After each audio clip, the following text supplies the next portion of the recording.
бір тағдыр халықпен.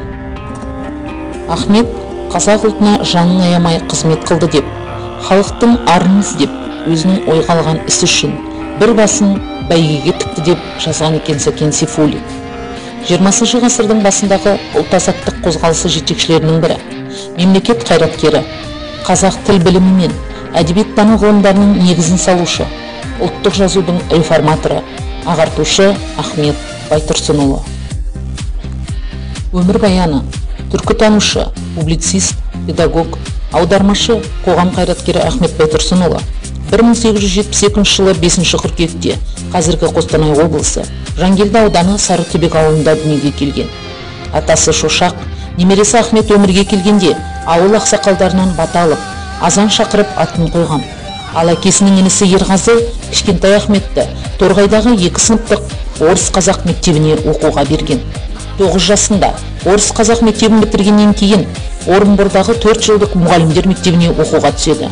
1895 жылы педагогикалық кеңестің шешімімен бастауыш училищенің оқытушысы деген атақты алып шығады.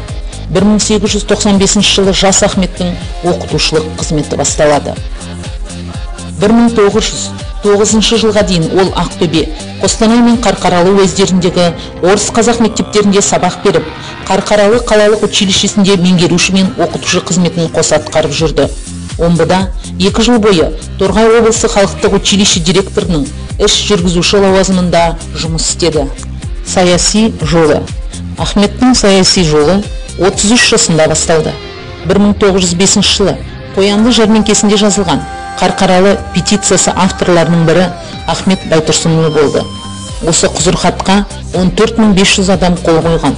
Онда жергілікті басқару, сот, халыққа білім беру істеріне, қазақ елінің мүддесіне сәйкес өзгерістер енгізу, ар ождан бостандығы, дін ұстану еркіндігі, цензурасыз газет шығару, баспахана ашуға рұқсат беру, қазақ даласына орыс шаруаларын қоныс аударуды үзілді-кесілді тоқтату талап етілген болатын. Сол кезеңнен бастап Байтұрсынұлы жандармдық бақылауға алынды. 1908 жылы саяси көзқарас үшін Қарқаралы абақтысына қамалып, 2 жылдан кейін Орынборға жер аударылды. Семей түрмесіне де жабылды. Жалпы 1915 жылға дейін әлеуметтік ахуалды баяндаған, цензура көтермейтін мақалалар жариялаған үшін Ахмет Байтұрсыновқа бірнеше рет айыппұл салынды. Абақтыға 3 рет қамалды. Байтұрсынұлы өмірінің Орынбордағы кезеңі оның қоғамдық саяси қызметінің аса құнарлы шағы болды. Ол осы қалада өзінің ең жақын сенімді достары Алихан Бөкейханов және Міржақып Дулатовпен бірігіп, сондай-ақ қалың қазақ зиялыларының қолдауына сүйеніп, тұңғыш жалпы ұлттық қазақ газетін шығарып тұрды. Алдымен Абай туралы көлемді мақала жариялады. Ахмет Байтұрсынұлы қазақ газетінің 1-ші санындағы халыққа арнауын былай деп аяқтады: аталы жұртымыздың, адуынды ұлтымыздың аруақты аты деп газетіміздің есімін қазақ деп қойдық. Ұлт үшін деген күштің ұлғаюына күшін қосып, көмектесе қызмет ету қазақ баласына міндет. Қызмет етем десеңдер, азаматтықтың зор жолының бірі осы деген болатын. Алаш пен Ахмет.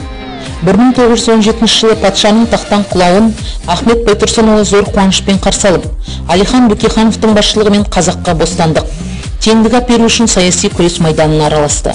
Сол жылы Орынбор қаласында өткен жалпы қазақ съезінде Ахмет Байтұрсынұлы мен Міржақып Дулатов тәуелсіз автономия құру идеясын ұсынды. Алаш қозғалысы білімсіз, кедей кемшіктің қалың тобырына арқа сүйеген жүгенсіз коммунистік қозғалысқа қарсы тұруға ол заманда қауқарсыз еді. Шығармашылығы. Байтұрсынұлы шығармашылық жұмысын өлең жазудан бастаған. Онда ол еңбекші халықтың ауыр халін, арман тілегін, мұң-мұқтажын көрсетіп, жұртшылықты оқуға, білім, ғылымға, рухани биіктікке, адамгершілікке, мәдениетті көтеруге, еңбек етуге шақырады. Ақынның алғашқы өлеңдері 40 мысал атты аударма жинағында 1909 жылы Санкт-Петербургте жарық көрді. Бұл кітап арқылы қалың ұйқыда жатқан қараңғы елге жар салып, олардың ой санасын оятуға бар жігер қайратын, білімін жұмсайды. Ақын әрбір аудармасының соңына өзінің негізгі ойын, айтайын деген түйінді мәселесін халқымыздың сол кездегі тұрмыс тіршілігіне, мінезіне, психологиясына сәйкес қосып отырған. Ахмет Байтұрсынұлы халық ауыз әдебиетінің үлгілерін жинап жарыққа шығаруға зор үлес қосты. Қазақтың ер сайын атты эпостық жырына алғы сөз бен түсініктемелер жазып, оны 1920 жылы Мәскеуде шығарды. Халық тілінің бай қорынан мағынасы терең, ұғымдық аясы кең сөздерді термин етіп алып, соның негізінде қазақ әдебиетінің барлық жанрлық формаларын топтап жіктеп берді. Сондай-ақ Ахмет Байтұрсынұлы қазақ тіліне Пушкиннің, Лермонтовтың, Вольтердің, Нацинның өлеңдерін аударған болатын. Қазақ тілі жаңа әліпби. Ахмет Байтұрсынұлы қазақ әліппесі мен қазақ тілі оқулықтарын жазып шыққан. Онымен қоса қазақ графикасын жасауға кіріседі. Араб таңбаларын қазақ фонетикасына икемдейді. Ол үшін қазақ дыбыстары жоқ таңбаларды алфавиттен шығарады. Арабша таңбасы жоқ дыбыстарына таңба қосады. Қазақ тілінің жуанды, жіңішкелі үндестік заңына сай жазуға ыңғайлы дәйекші белгі жасайды. Сөйтіп, 24 таңбадан тұратын қазақ жазуы деп, өзгелер Байтұрсынов жазуы деп атаған қазақтың ұлттық графикасын түзеді. Одан осы жазуды үйрететін әліппе жазды. Сөйтіп, оқу ағарту идеясына сол кездегі интеллигенция жаппай мойын бұрды. Ахаң аманаты. Сөзі жоғалған жұрттың өзі де жоғалады. Ахмет Байтұрсынұлы. Тіл адамның адамдық белгісінің зоры, жұмсайтын қаруының бірі.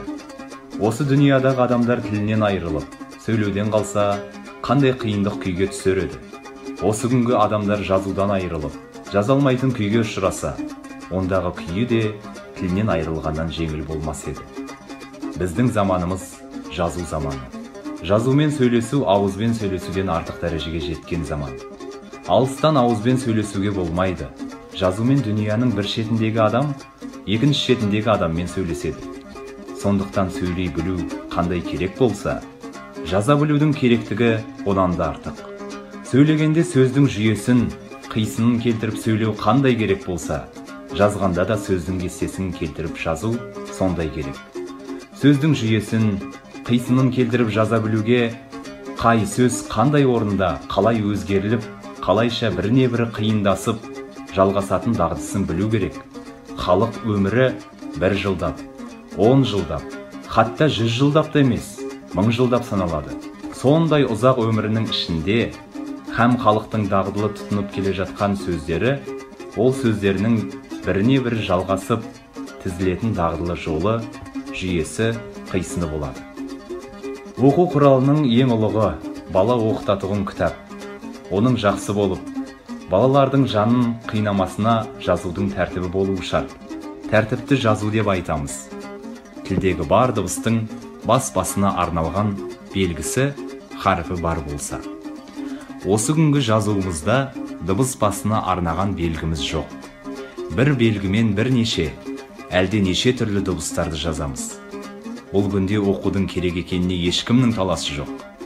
Қай жұрт болса да оқумен ілгері басып тұрғандығын, кейін қалудың себебі оқудың кемдігінен екенін көріп тұрамыз.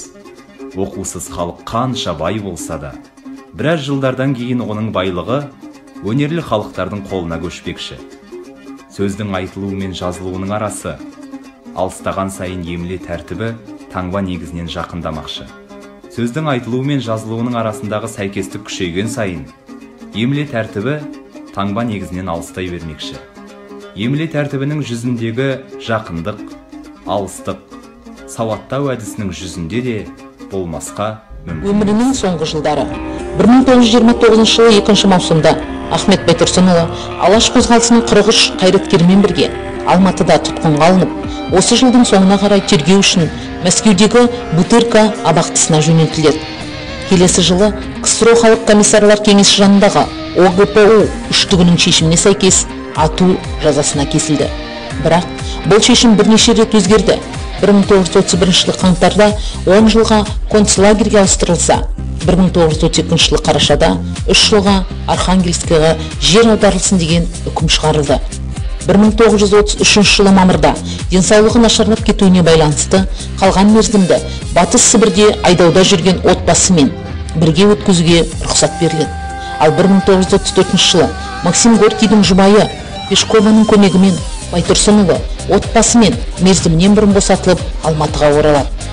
Бұл жерде тұрақты жұмысқа қабылданбай, түрлі мекемелерде қысқа мерзімдік қызметтер атқарады. Орталық мұражайда кеңесші болып істейді. Өзге оқыған мырзалар шен іздеп жүргенде қорлыққа шыдап, құлдыққа көніп, ұйқы басқан қалың қазақтың ұлт намысын жыртып, ұлттық арын жоқтаған патша заманында жалғыз-ақ Ахмет еді. Қазақтың ол уақыттағы кейбір оқығандары өз губерния соттарына күш салып, тілмәш болып, кейбірі арын сатып, ұлықтық іздеп жүргенде Ахмет қазақ ұлтына жанын аямай қызмет қылды. Халықтың арын іздеп, өзінің ойға алған іс үшін бір басын бәйгеге тікті деп жазды Сәкен Сейфуллин.